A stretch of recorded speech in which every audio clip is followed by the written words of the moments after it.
আসসালামু আলাইকুম। সবাই কেমন আছেন? আশা করি সবাই অনেক অনেক ভালো আছেন। আজকে আমি বানাবো রোদে দেওয়ার ঝামেলা ছাড়া তেলের আচার। এই আচারটা কিন্তু কোনো রকম ভিনিগারও ব্যবহার করব না। এই আচারটা অনেক সময় পর্যন্ত সংরক্ষণ করা যাবে। এখন দেখে নেই আমি কিভাবে এই তেলের আচারটা বানাইছি। এই আচারটা বানানোর জন্য প্রথমেই লাগবে আম। এখানে আমি প্রায় 1.5 কেজি পরিমাণ আম নিছি। আমটাকে ভালো করে ধুয়ে ছিলে কেটে আবার ফিরে আসছি। এই তো এইভাবে আমি ছোট ছোট করে আমগুলো কেটে নিছি। আপনারা আপনাদের পছন্দ মতো আমটাকে কেটে নেবেন।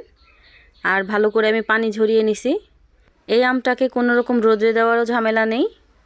এখন আমি সরাসরি চুলায় চলে যাব রান্না করতে। এখানে আমি একটা ফ্রাই প্যান নিয়ে নিছি। নিয়ে নিলাম 1/2 কাপ পরিমাণ সরিষার তেল। এই আচারটা বানাতে সরিষার তেলের পরিমাণটা একটু বেশিই লাগবে। এখন দিয়ে দিলাম গোটা গরম মশলা আর শুকনা মরিচ। এখন এই শুকনা মরিচ আর গোটা গরম মশলাগুলো ভালো করে একটু ভেজে নেব।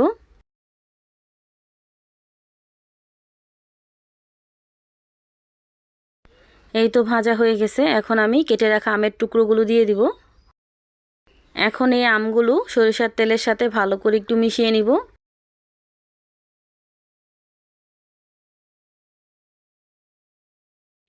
এখন দিয়ে দিব 1/2 চামচ পরিমাণ হলুদ মরিচের গুঁড়া।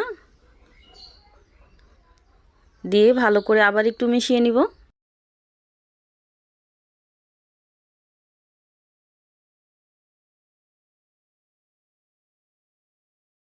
এখন দিয়ে দিব 1 চামচের মতো চিনি। দিয়ে দিব 1 চামচ 5 ফোড়নের গুঁড়া। আমি 5 ফোড়নটাকে গুঁড়ো করে তারপর এখানে দিয়ে দিছি। এখন দিয়ে দিব ধনিয়া গুঁড়া 1/2 চামচের কম। দিলাম লবণ। এখন এই সম্পূর্ণ মিশ্রণটাকে আবার ভালো করে একটু মিশিয়ে নিব।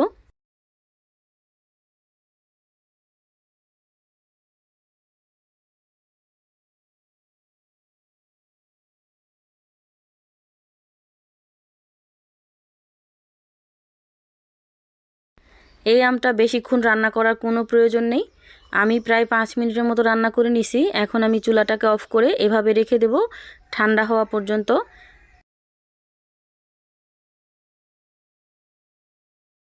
ঢাকনাটা লাগিয়ে আমি রেখে দিছিলাম। এই তো ঠান্ডা হওয়ার পর দেখতেই পাচ্ছেন কালারটা কত সুন্দর চলে আসছে। এই আচারটা এখনও খাওয়ার উপযুক্ত হয় নাই। প্রায় 5 থেকে 7 দিন পর এই আচারটা খেলে আপনারা এই আচারের সম্পূর্ণ টেস্টটা পাবেন। আর এখনও খাওয়া যাবে, কিন্তু মশলাটা এখনও ভালো করে ভিজে নাই। এখন আমি এই আচারটাকে শুকনো একটা বয়মে ভরে রেখে দেব। এভাবে রাখলে কিন্তু একদমই নষ্ট হবে না। আপনারা চাইলে কাচের বয়মে ভরে রেখে দিতে পারেন। আচারটা রাখার সময় একটা জিনিস খেয়াল রাখবেন, যেন সরিষার তেল দিয়ে সম্পূর্ণ আচারটা ঢেকে থাকে। সরিষার তেলে যদি ডুবো ডুবো হয়ে ভরে থাকে আচারটা, তাহলে কিন্তু একদমই নষ্ট হবে না। আর চাইলে আপনারা নর্মাল ফ্রিজে রেখে খেতে পারেন, তাহলে আর তেল দেওয়ার ঝামেলা থাকবে না। তেল ছাড়াই আপনারা রেখে দিতে পারবেন। আমার এই ভিডিওটা যদি আপনাদের কাছে ভালো লাগে, অবশ্যই আমার চ্যানেলটা সাবস্ক্রাইব করে দিবেন। সবাই ভালো থাকবেন, সুস্থ থাকবেন। আল্লাহ হাফেজ।